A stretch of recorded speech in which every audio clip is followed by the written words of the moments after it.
Bueno, buenas noches, saludos profesor. Ya pues dando por finalizado lo que es el intensivo, vamos a concluir con los últimos tres temas, tema 11, 12 y 13, ¿sí? Usted nos comentaba que en esta oportunidad hiciéramos lo que corresponde a las diapositivas que nos envió y trabajarlas en forma de conversatorio, ¿sí? Ok, vamos a dar inicio entonces con lo que corresponde específicamente con el tema 11, la analogía jurídica. Ok, entonces, primero es importante determinar que la analogía jurídica es un concepto fundamental del derecho, en especial en el ámbito de la teoría de la argumentación y la hermenéutica jurídica, siendo usada como instrumento para la integración del derecho. Se dice que hay varias clases de analogías jurídicas, como la analogía legis, que es la analogía de la ley, diciendo que es cuando la norma jurídica se extiende para resolver un caso que no está prevista en ella, similar a un supuesto de hecho. También está la analogía iuris, que es la analogía del derecho, que ocurre cuando ante la falta de una norma específica aplicable a un caso, se reúnen los principios generales del derecho para encontrar una solución. Luego, dentro de la información general que se encuentra, ya les voy a decir para que todos nos guiemos, donde dice esquema, ¿sí? Entonces aquí es la número 4. Ya hablamos de lo que es la analogía jurídica, ahora viene lo que corresponde a las lagunas de la ley. Dice que las lagunas de la ley o las lagunas mentales existen porque es imposible para el legislador prever todas las hipótesis en la vida real. En este caso, para los autores Kelsen y Bobbio, determinaron referencias a esas lagunas de la ley, donde dice que Kelsen distinguió entre las lagunas lógicas y técnicas, y Bobbio las calificó en propias e impropias, objetivas y subjetivas. Luego, siguiendo pues ese esquema planteado por el profe, dice que existen los instrumentos de integración en Venezuela, según el artículo 4 del Código Civil, donde se realiza principalmente a través de los mecanismos establecidos en el artículo 4 de la analogía y los principios generales del derecho. También comienza pues a hablar ya de forma extensa, que aquí creo que podemos ya comenzar todos a participar, respecto a lo que es la interpretación del derecho. No sé si Rosmary quiere hacer algún aporte o Julio.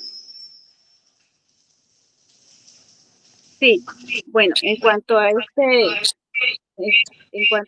tema, el tema de la analogía jurídica y la integración del derecho, pues este tema abarca la relación entre la interpretación y la integración del derecho, viendo así también los conceptos análogos de analogía y las clases de analogía, ¿sí?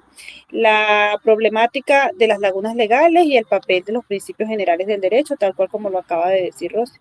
Entonces, podemos de cierta manera presentar algún resumen o una breve explicación de lo que es la aplicación del derecho, siendo este el acto de emplear los principios y normas legales para lograr su fin original, el cual es servir como instrumento para regular la conducta social y para facilitar la convivencia humana. Esta aplicación se compone de la aplicación propiamente dicha, la interpretación y la integración. La tarea de aplicar el derecho es compleja debido a la gran cantidad de imprecisiones e insuficiencias que existen. Ok, muy bien, Rosmary. Yo les voy a hablar de la parte de la interpretación del derecho. Los problemas o dificultades, que pueden ser los defectos lógicos en los sistemas jurídicos. Yo pienso que todo sistema jurídico, incluyendo las leyes pues, y las normas en los países del primer mundo, los países desarrollados, pues deben de tener problemas. Aquí en Venezuela quizás estén algo más acentuados pues, por nuestra misma cultura y por tantos años de falta de actualización de lo que son las leyes. Estamos trabajando con leyes inclusive que, que sabemos que vienen de los tiempos de Napoleón, ¿verdad? Muchas de las leyes que tenemos aquí en Venezuela que se mantienen vigentes o están basadas o son tal cual a las que escribieron próceres, inclusive de la independencia. Podemos hablar de Andrés Bello y de otras personas, así otras personalidades conocidas. Ajá, pero entonces, las reglas fundamentales en la parte de la problemática o dificultades del derecho está el lex superior, el lex specialis y el lex posterior. Sí, también pues es importante tomar en cuenta que hay ambigüedades con problemas o dificultades, ¿sí? Que es como el inicio o la base, donde corresponden las ambigüedades de persona moral. Están las imprecisiones, que es alto, arteria o rama, o sea que no hay precisión en lo que es el texto o la ley, ¿sí? Hay carga emotiva del lenguaje, ¿sí? Por ejemplo, aquí pone ejemplo dictadura o democracia. ¿Cómo puede aplicar de forma emotiva si se tratara o se hablase de una dictadura o de una democracia? Así también hay problemas o dificultades en lo que corresponde en las dificultades de promulgación, si es legítimo o litigoso, ¿sí? También hay redundancias. Bueno, aquí el profe coloca algo muy gracioso, que puros viejitas, como uno dice coloquialmente, NNFF, o sea, como una forma de redundar todo el tiempo lo mismo y no dice nada. Entonces, la ley pues tiene que tener o evitar ese tipo de mala forma de expresarse, ¿sí? Tiene que ser clara y precisa. Asimismo, tiene que ser el uso de la síntesis, que son los signos de puntuación. Si una oración se lee de una forma, tiene un significado. Si se lee de otra, pues tiene otro significado. Entonces, pues, los signos de puntuación son de gran importancia. No es lo mismo decir hoy voy a descansar a decir hoy voy a descansar de forma completa sin la coma. Entonces eso pues es de gran importancia. Y también habla, bueno, lo que estaba hablando ahorita Julio de las reglas fundamentales, el lex superior, las superiores, las especiales y las posteriores. Entonces, bueno, no sé si Rosma continúa con lo que son los resultados de la interpretación. Bueno, antes de los resultados de la interpretación me gustaría hablar sobre los tipos de interpretación, ¿sí? Entre ellos, pues el tipo de interpretación práctica. La interpretación dice que puede ser taxativa o declarativa y correctiva, extensiva o restrictiva. Hoy en día la labor interpretativa ya no se entiende como una aplicación de un simple silogismo, sino que aplica que el juez también es creador del derecho. En Venezuela la interpretación la interpretación y la integración también del derecho debe hacerse conforme al artículo 4 del Código Civil. Por cierto, tengo problemas con el artículo 4 del Código Civil. Tengo que revisarlo muy bien. En cuanto a la integración del derecho y la analogía, pues es importante mencionar, o se puede mencionar que la integración es necesaria cuando se encuentran insuficiencias en el derecho. Esto también está contemplado en dicho artículo. Otro punto importante que pudiésemos, o que yo pudiese abordar en este momento, son las lagunas legales. A pesar de la existencia de las leyes, pues es imposible prever todas las hipótesis. También se sostiene que puede haber lagunas de la ley, pero no debe haber lagunas en el ordenamiento jurídico. Y asimismo, pues las acciones que no están prohibidas también pues, se dice que son lícitas. Existen diversas clasificaciones de lagunas, según Kelsen, él distingue entre lagunas lógicas, lagunas técnicas, y Bobbio, entre lagunas propias e impropias, objetivas y subjetivas. Entonces existen pues así distintas formas de lagunas y de acuerdo a cada autor pues cada una tiene una definición específica. En cuanto a la analogía jurídica, o las clases, pues se especifican se especificaron en la clase la analogía de Legis y la de Lewis. Los principios generales del derecho son la segunda herramienta principal de la integración y son la base fundamental de la organización política, social y económica. Ellos sirven también como fundamento para las instituciones jurídicas y las construcciones doctrinales. Sí, continuando pues con lo que corresponde a los principios generales, me fui a otra parte, a los principios generales del derecho, también me pareció bastante interesante la relación que tiene el insubnaturalismo, que es el derecho natural, y el ius positivismo, que es el derecho positivo, viendo o más hacia atrás, siempre pues desde lo más grande hasta lo más chico, ¿verdad? Lo más grande en este caso pues son las bases, que es el derecho romano, y el derecho nacional dice que es fama de donde procede, en este caso pues los derechos que tenemos aquí en nuestro país, contemplados en la Constitución de la República Bolivariana de Venezuela, ¿sí? Aquí hay algún tipo de conclusiones donde dice que aplicar el derecho no es emplearlo, es echar mano de los principios y normas que le son propias para conseguir un fin. La aplicación del derecho implica la realización de su función original, servir como instrumento de la regulación de la conducta social a efecto de facilitar la convivencia humana.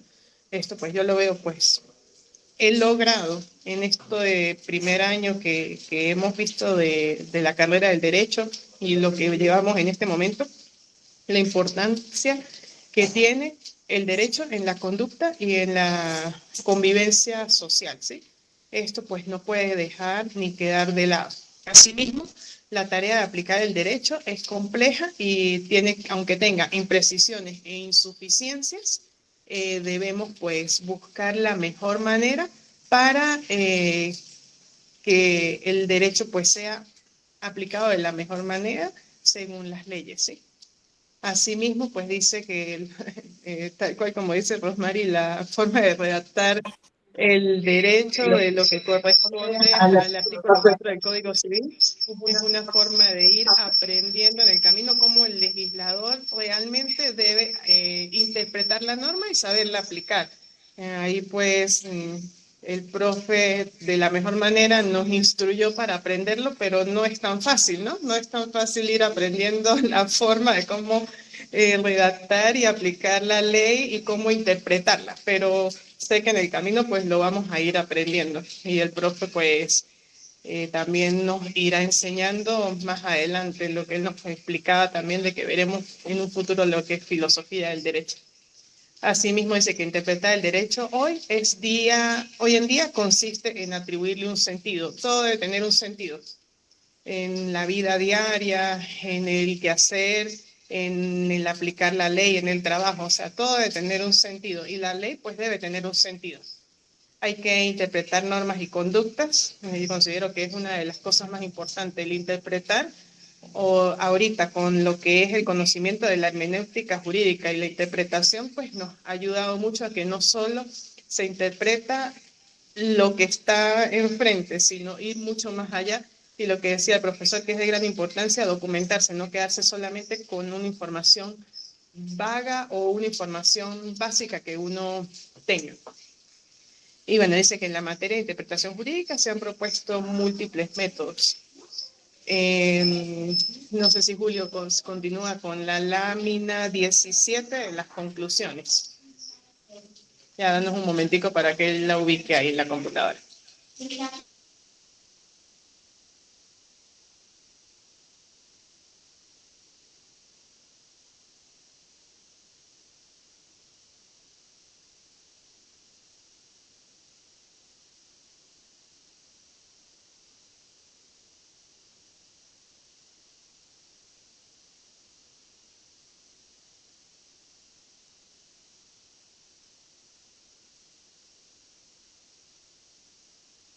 Sí, disculpen que me perdí un poquito, lo que pasa es que llegó un señor a buscar una cuestión que le vendí, entonces pues tuve que atenderlo y de verdad que me, me, me enredé un poquito. Ajá. Entonces, en la parte de las conclusiones, podemos hablar de los elementos de interpretación jurídica que son expresiones, significación y objeto.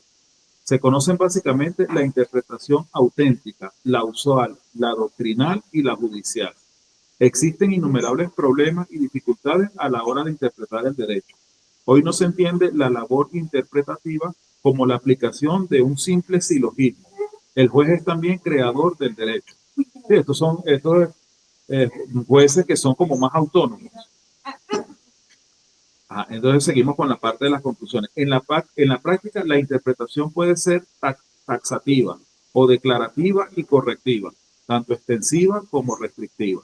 La interpretación de los negocios jurídicos supone algunas diferencias con la de la ley. O sea, una cuestión es la interpretación de los negocios jurídicos y otra cosa es la interpretación de la ley. La integración sirve para llenar las lagunas de la ley. Las lagunas pues son los baches, los espacios vacíos donde una ley pues deja ambigüedades. Eso, bueno, bastante que lo ha explicado el profesor Javier. En Venezuela hay dos instrumentos de integración, la analogía y los principios generales del derecho sobre el juez. O no sé si ya aquí... entonces, bueno, vamos a hablar con respecto a los jueces. Estos señores que siempre los vemos en un estrado, ¿verdad? Con todo el poder, por lo menos dentro del juzgado. Entonces, la función del juez no es solamente la de llegar a una solución no contradictoria, sino fundamentalmente de llegar a una solución justa.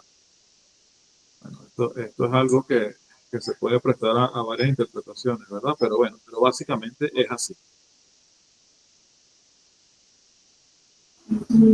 No, y que los jueces pues tienen esa responsabilidad tan grande como es declarar culpable o inocente a una persona o de darle o no, ¿cómo es? Asignarle o no una responsabilidad de acuerdo a cada caso, y que debería ser siempre, como te dice la frase, pues justo. A veces no se cumple con ese deber de la justicia porque pues muchas cosas van contra la ley. Entonces, aunque la ley es para la justicia, la norma está escrita para eso, pues está escrito en contra de las acciones de las personas y como no podemos interpretar las acciones, solamente tenemos que demostrarlas, pues no podemos hacer otra cosa. Entonces, es una responsabilidad enorme la que tienen las personas que cumplen esa función de ser jueces. Sí, tal cual. Bueno, continuando con lo que corresponde al siguiente tema, que ya habla del tema 2 de la argumentación jurídica lógica. Cuando revisábamos un poco esto, veía que decía que hay que retroceder un poco nuevamente a lo que es el raciocinio, que no podemos dejar de lado el concepto de raciocinio y tenerlo de forma muy clara para así poder manejarlo y saber interpretar. Recordar entonces que el raciocinio se define como la operación mental por la que a través de verdades conocidas se llega al conocimiento de otros. Asimismo, sabemos que el silogismo tiene una materia y forma, es la materia recta, donde indica que los conceptos son la materia prima de los juicios, que se llaman términos en el silogismo. Tema 12. Materia próxima, donde dice que los juicios o proposiciones en el que el raciocinio existen se llaman premisas, y la forma es la causalidad lógica, ¿sí? Entonces, y ahí pues recordamos que el raciocinio tiene unos elementos, ¿sí? Que es la forma en cómo se debe interpretar la ley. Debe tener un antecedente, del antecedente sigue el consecuente, y de la relación entre ambos se deriva lo que es la consecuencia, ¿sí? Es bastante interesante pues saberlo manejar. Al principio pues nos llenábamos de muchos conceptos los cuales no entendíamos, pero hoy en día pues tenemos claro qué significa una, qué significa la otra, así como anoche, por ejemplo, al profesor dar los ejercicios del examen, uno inmediatamente trataba de ubicarse qué tipo de norma era, porque ya lo habíamos visto en introducción al derecho. A lo mejor pues no es con la precisión que deberíamos, pero bueno, en el camino pues vamos aprendiendo. Recordando entonces que el antecedente es la proposición en la que se sigue una conclusión. Estas proposiciones, si son varias, se llaman antecedentes cuando se les considera en conjunto como unidad lógica de la cual se concluye ambos. El consecuente es la proposición que se sigue del antecedente y la consecuencia es el nexo lógico necesario que se establece entre el antecedente y el consecuente. Entonces es mantener una forma en la estructura de la ley o de la oración o de lo que se está interpretando para poder llegar pues a este proceso, ¿sí? Ahora bien, también se dice que de la verdad del antecedente se sigue necesariamente el consecuente, lo que estamos diciendo, que es una secuencia lógica.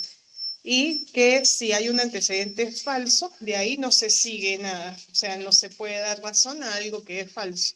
Porque la falsedad equivale a la negación, lo cual implica el cierre de toda posibilidad dialéctica, tanto afirmativa como negativa, de lo falso que no se sigue, ¿sí? También es importante recordar que la argumentación pues tiene una división donde comienza con la argumentación deductiva llamada silogística y procede de una premisa universal para llegar a una conclusión particular. Y bueno, concluyendo con lo que es el silogismo, recordando que es la argumentación que se comparan dos extremos con un medio para descubrir la relación que tienen entre sí. Aquí colocaba un ejemplo de que todos los hombres son mortales. Sócrates es un hombre, Sócrates es mortal. Entonces estaríamos hablando de que inicialmente de lo primero que debemos ver en este tipo de oración es el antecedente, ¿sí? Entonces, que es como el inicio, el principio, que sería todos los hombres son mortales. El consecuente, Sócrates es un hombre. Por eso, la consecuencia, Sócrates es mortal. No sé si quien quiera continuar con la argumentación inductiva. Sí, yo continúo con la parte de la argumentación inductiva, ya habiendo tú hablado con respecto al silogismo, ¿verdad? Entonces, la argumentación inductiva es lo contrario de la deducción. La inducción es un proceso discursivo en el que, partiendo de datos singulares suficientemente reunidos, se concluye en una verdad o ley universal, ya virtualmente contenida en los precedentes datos. El razonamiento inductivo es en el propio de las ciencias experimentales, en las que se impone el análisis de grupos de objetos y datos, con el fin de encontrarles notas comunes y así poder clasificarlos y definirlos universalmente. Sí. Entonces, el fundamento de la argumentación analógica se halla en la ley de semejanza, que se formula así. Causas semejantes producen efectos semejantes. Por eso, Jacques Maritain llama a esta argumentación raciocinio por semejanza, definiéndolo de la siguiente manera. Es una inducción imperfecta que concluye de lo particular en virtud de una semejanza. Entonces, los argumentos de la analogía jurídica más relevantes. Argumentum. Appari ratione. Llamado también assimili rationi, es el argumento jurídico analógico por el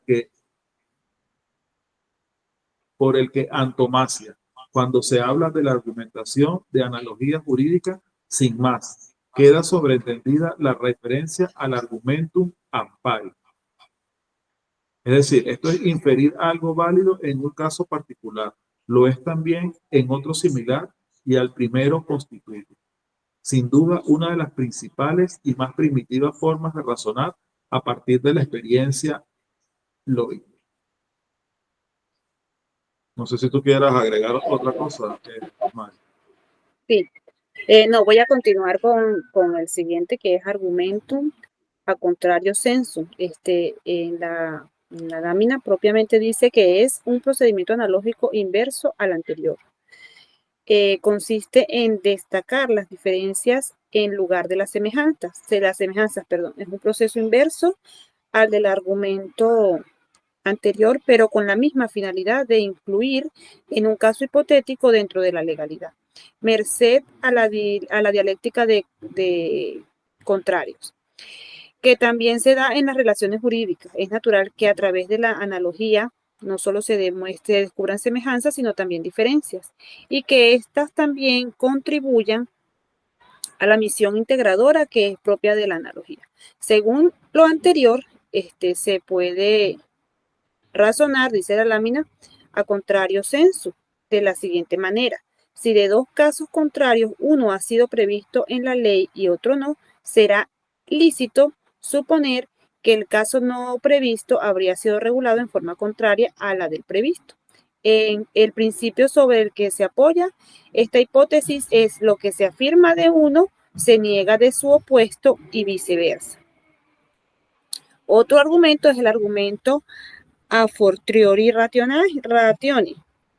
Es un raciocinio que busca ampliar o restringir el sentido de una determinada ley en vistas a lograr que su premisión o prohibición puedan extenderse, aún con más fundamento o fuerza, a otros casos hipotéticos. De esta manera, si argumentamos a fortiori en el orden de la premisión, veremos que dentro de cierta especie de derecho, la concesión de uno más extenso implica a fortiori rationi, o con mayor razón, la de otro menos extenso. Y al contrario, si argumentamos en el campo de las prohibiciones, la negación de un derecho menos extenso conlleva a fortiori a la de otro más extenso. Aunado a ello, pues están las formas. El argumento fortiori que puede tomar dos direcciones inversas, de más a menos, es decir, de la concesión de un derecho más extenso a la de otro más restringido, y de menos a más, de la limitación de un derecho más restringido a otro más extenso.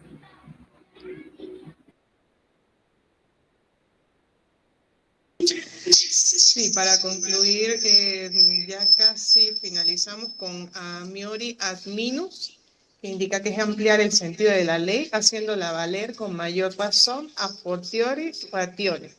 Es un caso hipotético más restringido que otro real más amplio, y su base es el aforismo clásico que dice que quien puede más también puede menos. Por ejemplo, dice que si la ley obliga a los hijos a honrar y respetar a sus padres, a fortiori les obliga a cuidarlos en la enfermedad.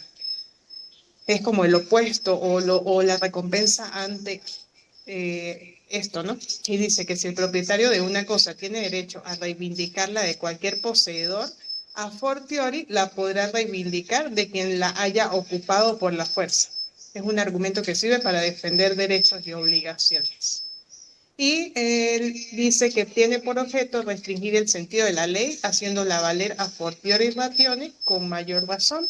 Es un caso hipotético más amplio que el otro real más restringido.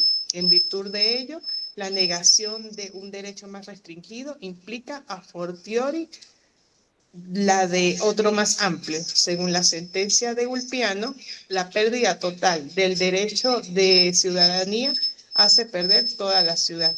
El que no puede menos, no puede más. Aquí recordamos a Ulpiano de derecho romano que nos hizo sufrir tanto el año pasado.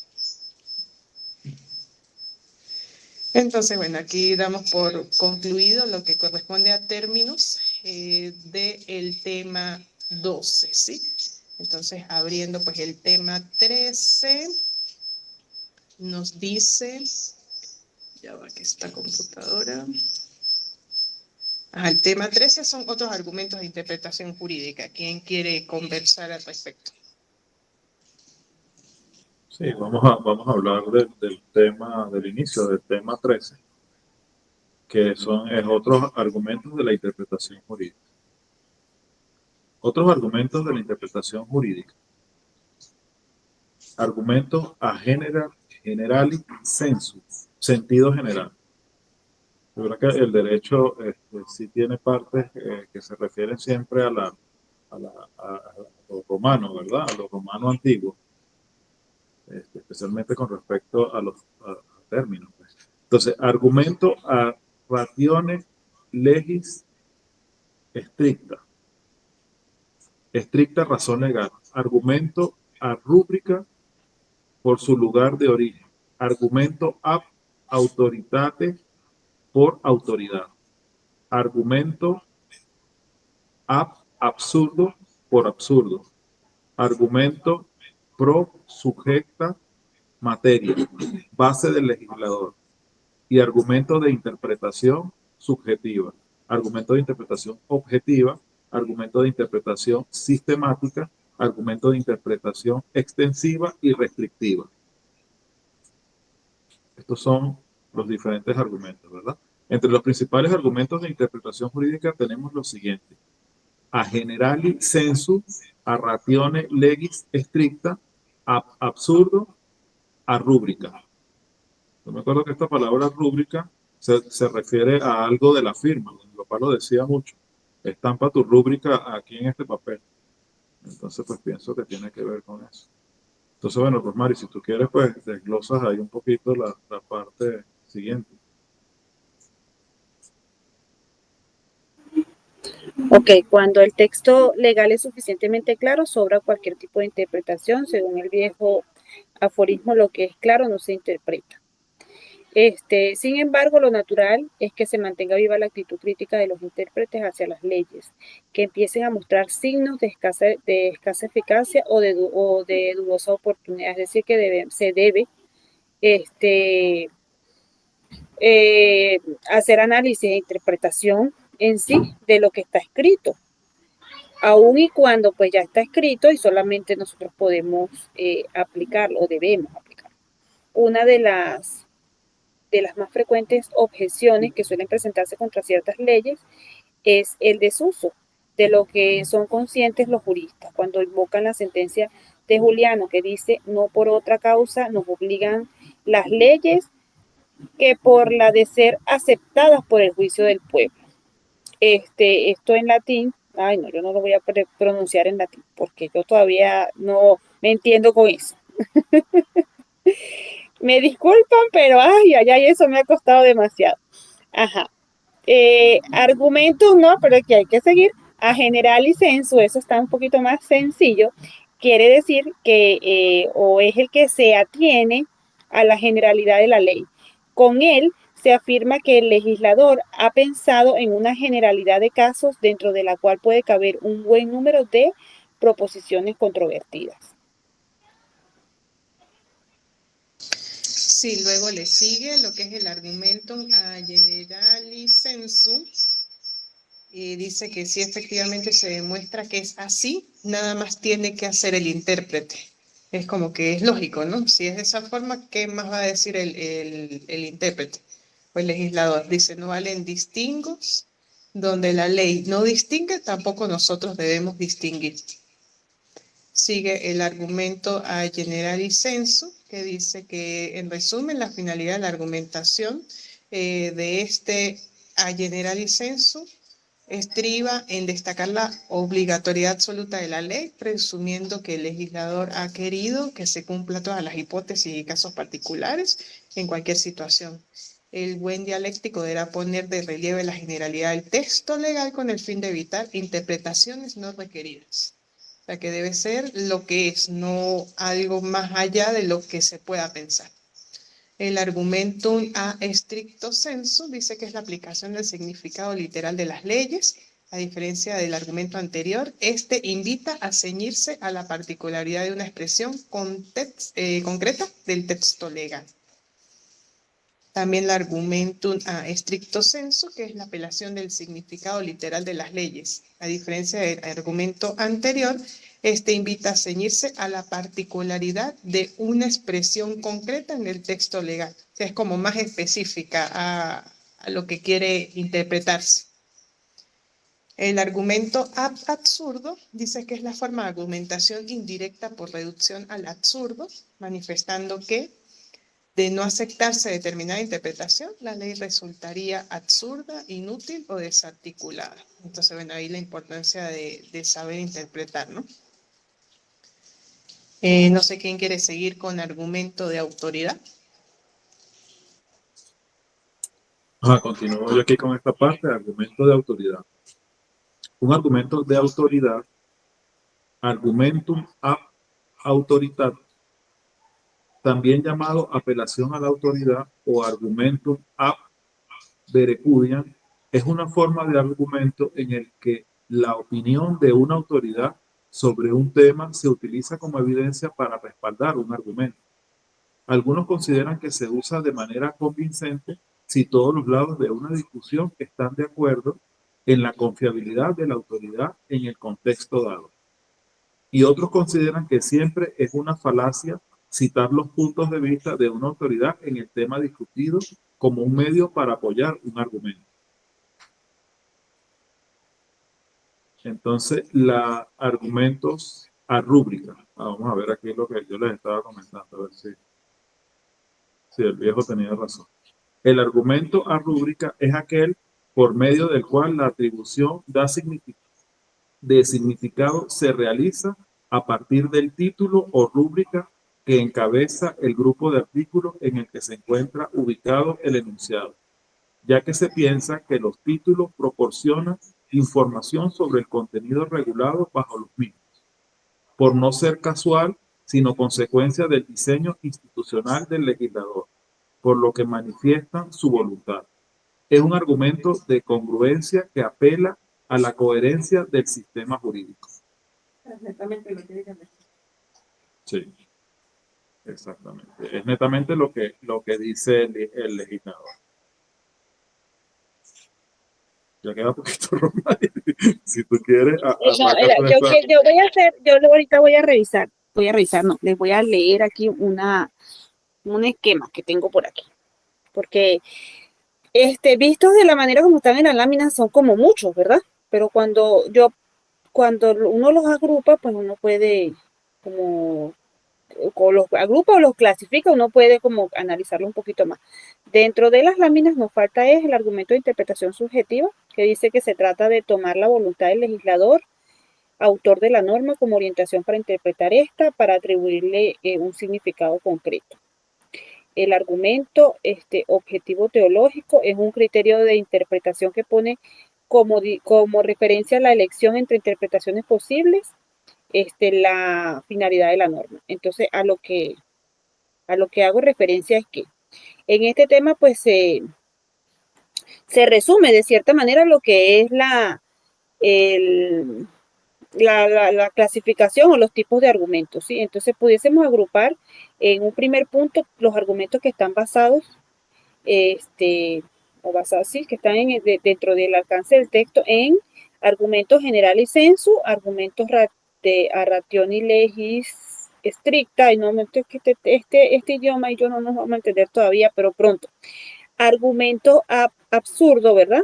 En segundo punto estarían los argumentos basados en la coherencia del sistema, que son argumento a rúbrica, argumento pro sujecta materia y argumento de interpretación sistemática. Como tercer grupo de argumentos, los relacionados a la fuente o propósito, entre los que están los argumentos ab autoritate, argumentos de interpretación subjetiva y argumentos de interpretación objetiva, aunados a los argumentos correctoros. Así, de esta manera, pues a mí se me hace más fácil como que entenderlos o revisarlos en un esquema. Para mí es más fácil estudiar así, agrupándolos o clasificándolos de acuerdo a cada uno de ellos. Siguiendo con lo que, o no sé si estos no los definimos, los argumentos correctoros, los de extensiva y restrictiva, me parece que no. No sé, ya todos los dijimos. Bueno, entonces siguiendo con lo que es, o este era el tema 13, haciendo un breve resumen, muy resumido, de lo que es el tema siguiente, que es el tema 14, déjame conseguir por aquí, yo tengo una un análisis, un resumen que más o menos lo tengo elaborado de acuerdo a lo que se ha visto en clase. Dice que el tema se titula Eficacia de la argumentación, el cual se centra o se centró en definir la naturaleza y el propósito y la justificación de la argumentación, diferenciándoles la de la lógica formal pura y discutiendo su papel central en el derecho, ¿sí? Aquí se especificó cuál era el concepto y la naturaleza de la argumentación, diciendo o exponiendo que la argumentación pues, es una parte del discurso que pretende defender una idea o una proposición y busca persuadir de ella al receptor. Para la argumentación se utilizan pruebas y razonamientos mediante la lógica, mediante la dialéctica, la retórica, siendo la lógica la que se encarga de la estructura y las formas, las leyes del razonamiento humano, la dialéctica, la contraposición de las ideas, las tesis o las antitesis o la síntesis en sí. La retórica, pues, viene a ser la utilización de recursos lingüísticos para persuadir. La argumentación se apoya también en la oratoria, que pues es el arte de expresarse correctamente o la correcta expresión escrita, y también en la expresión corporal. Algunos autores hacen mención o comparten o que la argumentación puede ser comparada con una guerra debido a que los términos lingüísticos utilizados se ganan o se pierden como argumentos y se enfrentan a un opositor al utilizar algunas estrategias para hacer las definiciones o las distintas definiciones que sean necesarias. Otro punto que está dentro del tema número 14 es la definición de argumento y de argumentar. Argumentar es probar por medio de razonamientos alguna afirmación o exponer las razones que justifican algo, mientras que por su parte argumento es el razonamiento que se emplea para probar o demostrar una proposición, o bien para convencer a otro de aquello que se afirma o se niega. La diferencia con la interpretación es que la interpretación descubre el significado expuesto por el autor, mientras que la argumentación defiende una postura. El argumento es un conjunto de una o más oraciones donde las primeras son las premisas y la última es la conclusión. Eso lo vimos con bastantes ejercicios. Los elementos de la argumentación jurídica así, entonces son las premisas, que son las razones que justifican la opinión, que pueden ser normativas o pueden ser fácticas, y la conclusión, que es el resultado final al que se arriba a través de las premisas los tipos de base argumentativa, que son las reglas que proponen la relación entre los argumentos, que pueden ser lógicas, ilógicas o falacias, las fuentes, que es el origen de los argumentos y las conclusiones, y el marco argumentativo en el contexto en el que se produce en sí la argumentación. Este tema el profe lo explicó, a mí me pareció muy interesante la cantidad de ejemplos o ejercicios que se pusieron, porque bueno, era un tema un poquito extenso, un poquito tedioso, porque teníamos que tener presentes o tenemos que tener presentes en adelante todo lo que vimos al principio para poder estar claros de cuáles son los puntos o los términos que estamos tratando al final en este tema que ya viene siendo el último y que es pues en sí lo que necesitamos saber o conocer para el desarrollo del área, de la materia. En nuestro caso, yo digo área porque acuérdense que yo trabajo con escuelas y liceos, entonces todavía me asocio a contenidos, a temas generadores y todo eso de acuerdo a cada nivel. Sí, yo creo que ya que estamos pues finalizando, concluyendo la materia, siento pues bastante satisfacción de tener claro pues todo lo que corresponde a la hermenéutica, a la interpretación jurídica, cómo debemos aplicarla, tomando en cuenta de que bueno, la interpretación jurídica es el lenguaje técnico y el método a través del cual el derecho se construye y se aplica. Y es un tipo de manifestación donde la racionalidad está presente en la práctica jurídica, tomando en cuenta que nos permite tomar decisiones como un acto, no como un acto de poder, sino como un ejercicio de lógica, coherencia y justicia dentro de lo que es la aplicación del sistema normativo. Entonces, pues bueno, considero que hemos aprendido bastante, ha sido muy significativa cada una de estas reuniones que hemos tenido en grupo. Recuerdo pues que hace ya casi 2 años, la primera vez que vi a Rosmar y a Yanocre, las dos agarrándonos por los cabellos porque no sabíamos cómo hacer para inscribirnos, nació la posibilidad de poder aprender juntas en el camino. Aquí con Julio todos pues vamos fortaleciendo el proceso educativo y agradecidas con el profesor también pues porque él ha sido base fundamental para estas materias que nos llevan a lo que es la base para ser unos futuros buenos abogados.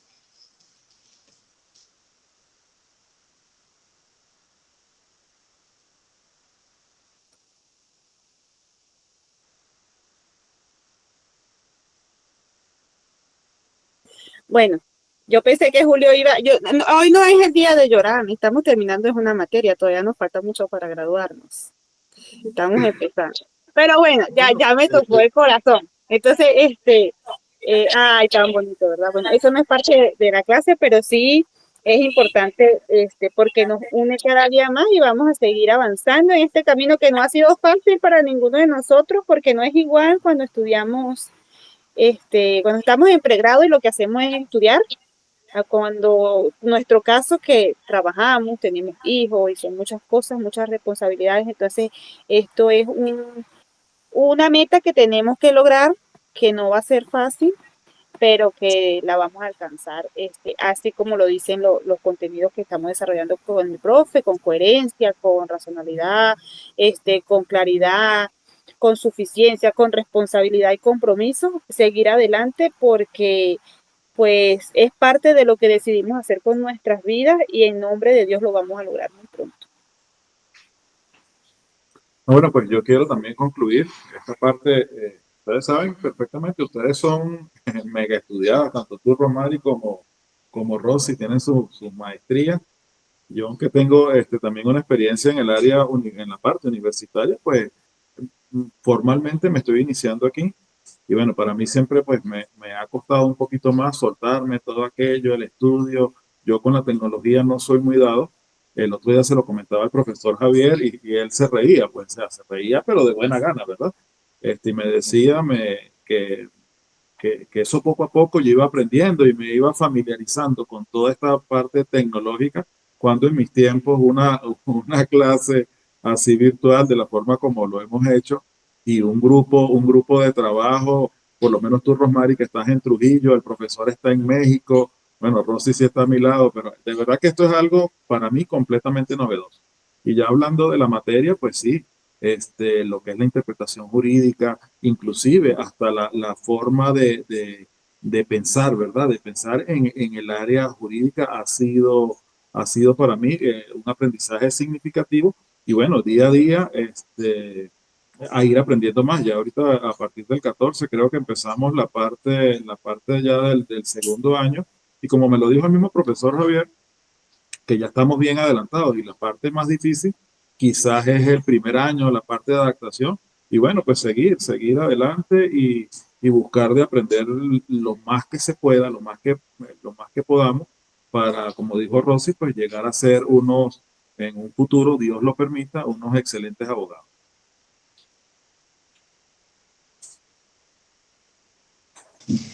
Voy a escribirle al profe para decirle que ya hemos finalizado y nos cierre pues el enlace.